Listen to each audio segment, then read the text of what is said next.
The Alleluia by Philip Stopford, familiar to congregations at St Anne's Cathedral here in Belfast. Philip is Director of Music at the Cathedral. He's just brought out a CD of music which has been commissioned by individuals from Northern Ireland. He joins me in studio. Philip, I suppose you could call this CD Made in Belfast, as so many of the tracks have been commissioned by local people and groups. Yes, it's wonderful. I've had so much support from local people who have heard one of my pieces of music and then have wanted one of their own almost.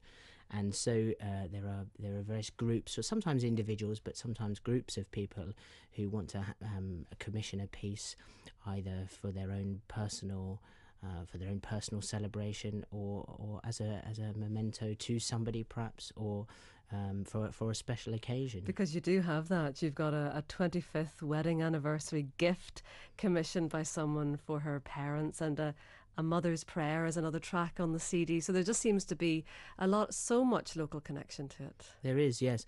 A mother's prayer was at Belfast Cathedral. We obviously have services, and Mother's Day, Mothering Sunday, Mother's Day is an important occasion for which I didn't think there was any sort of wonderful music as such.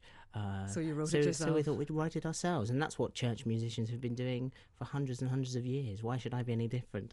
Now that you've got the CD, then obviously people can hear the music, but you still want people to come along to the cathedral itself. Obviously the acoustic is going to make a huge difference when you're sitting in the middle of the cathedral listening to the choir as opposed to sitting at home. Absolutely, yes. People, obviously we provide music at the 11 o'clock Eucharist and 3:30, which is either evensong or a special service.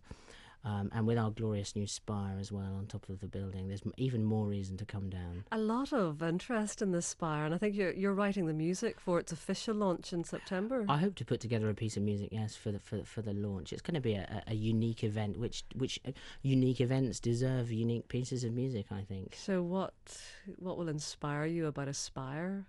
Well, I think the occasion is going to be on September the 11th, actually. So that provides a whole load of emotions and feelings, and in a way that makes it easier to write the music because there's something to work with. Yeah. A sense of celebration as well. And a sense of celebration as well. Yeah. You're here, and you're working with established choirs. You're also working with award-winning choirs. We're talking about Methodist College, and I know that they're also involved in the CD, and Victoria College. They have connections with the CD as well. But are you aware of any talent? Are you nurturing talent that's coming through your hands?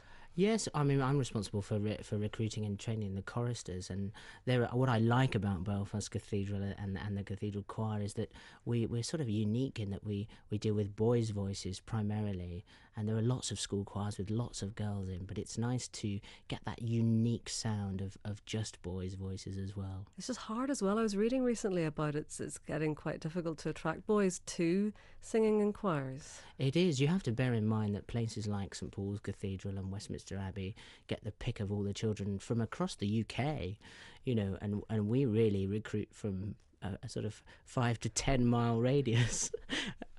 But it doesn't mean that we can't do it, and it doesn't mean that we can't achieve similar results. And now that you're in the market for CDs, are we going to see you in the top 10, the official UK classical album charts of a week? Because I know that there are choir boys sitting there with their album, the Choir Boys, as well. Absolutely, yes. And they've sold millions and really put the idea of choir boys singing right into the market.